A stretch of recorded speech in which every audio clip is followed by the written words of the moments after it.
What is up, my dudes? Today's episode, we have our Week 8 Waiver Wire show where we turn waiver wire scraps into victory laps. I'm your host, Trent.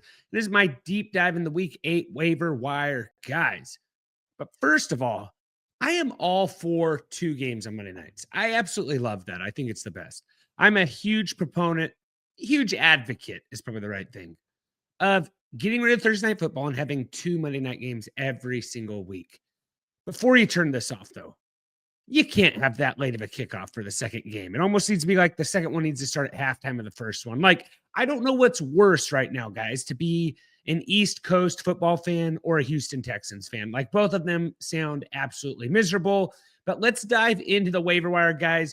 We got a ton of buys, guys. We got more buys this week than a college softball team, guys. I believe we have 7 teams on buy, 6 teams on buy. And every player I'm covering in today's episode is under 45% rostered on Sleeper, which means they're most likely available in your league, guys. Teams on buy: Cardinals, Lions, Jaguars, Raiders, Rams, and Seahawks are on buy this week. 6 teams, like I said. And quick injury report, guys. Nico Collins left Monday night's game with a concussion.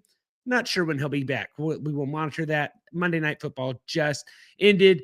But some major injuries from Week 7. I got Jayden Daniels, Bryce Young, high ankle sprain, Cole Kmet, back issues, Dontavian Wicks, Darren Waller, and Keandre Miller, who is out for season, guys. Just some guys you want to keep an eye on. So, quick housekeeping, doing quarterbacks, running backs, wide receivers, tight ends, and then at the end, some Hail Mary plays, guys. So stay tuned for that. Let's hike it over to the quarterbacks, guys. First things first, I got Joe Flacco, 15% rostered, taking on the New York Jets. And I know what you're thinking, guys. Joe Flacco in 2025, the guy's 40 years old, but hear me out. Since being traded Cincinnati, Flacco has been absolutely dealing. We're talking 561 yards, 5 TDs, no interceptions. 5 TDs and no interceptions, guys. But what really stands out is this upcoming schedule. He's got New York Jets, Chicago Bears ahead of the Week 10 bye. Both those defenses are exactly what you want to attack right now. So 6 teams on bye, like I said. Flacco isn't just a desperation play. If he can keep up his recent string of performances, it is now the question that this 40-year-old can become consistently a fantasy starter.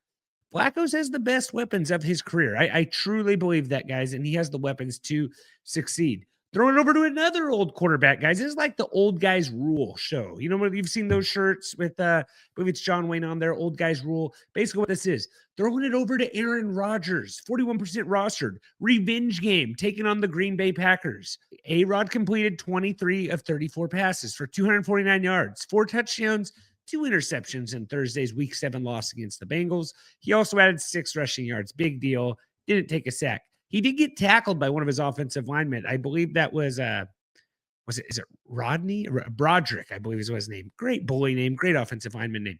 So 4 TDs worked wonders for Rodgers to mount a late comeback on national television. But let's be real, those 2 interceptions were a difference maker between a win and a loss. One wasn't exactly his fault, ripped out of DK Metcalf's hands, but the other came on an overthrow.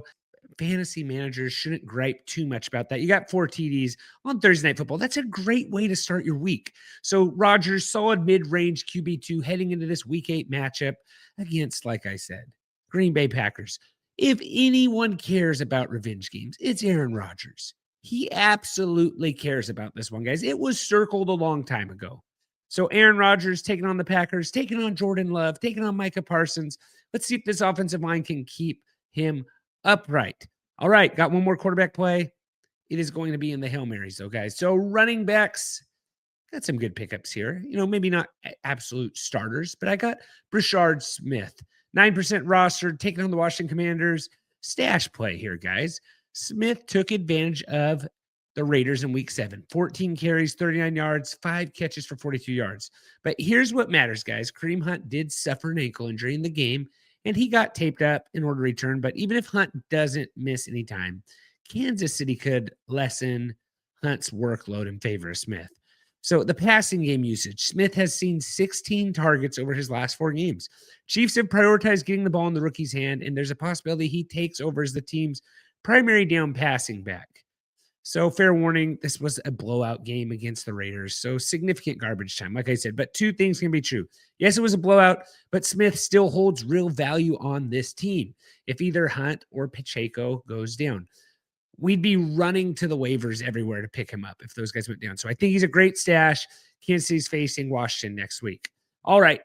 Kyle Monangai, Bears running back, 12% rostered, playing the Ravens, guys. He had a season high 39.4% running back rush share against the Saints.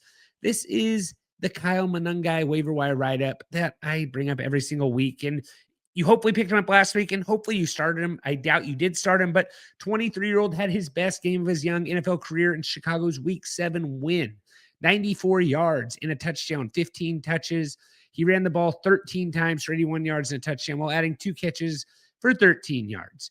Good for 17.4 fantasy points. Monangai has been efficient all season, averaging 4.6 yards per carry and a 5 yards per touch. We always figured Monangai could carve out a role in this offense because of what Ben Johnson did with the Lions, featuring multiple backs.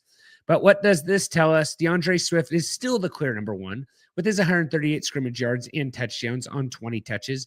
But Monangai could slowly steal work away over the course of the season. At the very least, high-end handcuff who should be rostered and stashed in deep leagues. The Bears travel to Baltimore in Week 8.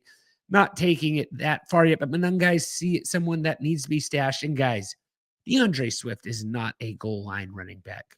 He is a guy made to be vultured every single year. Monangai could just be that guy. You know, I said this offseason, maybe Roshan Johnson would be like a poor man's David Montgomery. It was Monangai. Jordan was right on this one, guys. And if you want to hear more from Jordan, check us out on Thursday. We're doing our matchups episode, and then we're going to have our live where we'll be giving away some of these hats, and we'll also be answering all your start-sit questions and giving our favorite plays for Week 8 from a DFS perspective. Throwing it over to the wide receivers, guys. And wide receivers are straight up anorexic this week with 6 teams on bye. Slim pickings, guys. First, I got Tez Johnson, 22% going on to New Orleans to take on the Saints. Mike Evans is going to be out till at least December. So we got our MVP, Tez Johnson, back. Emeka's kind of banged up. Whole Bucks wide receiver room's banged up. I like Tez Johnson the most. Back-to-back games with double-digit fantasy points. All right. Got a little bit of some flyers here. Darnell Mooney, 37% rostered versus Miami. Totaled 68 yards receiving in Sunday night's loss versus the 49ers, which was enough for him to be the team's leading receiver on just 3 catches. 3 catches, guys, 68 yards. Definite boom or bust, folks. He doesn't project to be a good fantasy option on the week-to-week basis moving forward. But if you're desperate with bye weeks, he's in play, and it's a good matchup. The Dolphins are awful, guys. Absolutely awful. All right, Xavier Legette, Panthers, 14% rostered versus the Buffalo Bills. Xavier Legette led the Panthers in targets against the Jets, finishing with 35.5% target share. When you're getting that kind of volume, fantasy points usually follow. Also, Bryce Young's a little banged up. He should play. But note, Andy Dalton threw 2 TD passes to Xavier Legette last season. That's just where we are, guys. Next here, guys, I have Jaylen Noel. Like I said, Nico Collins left the game with a concussion. Maybe he's back. Maybe he's not.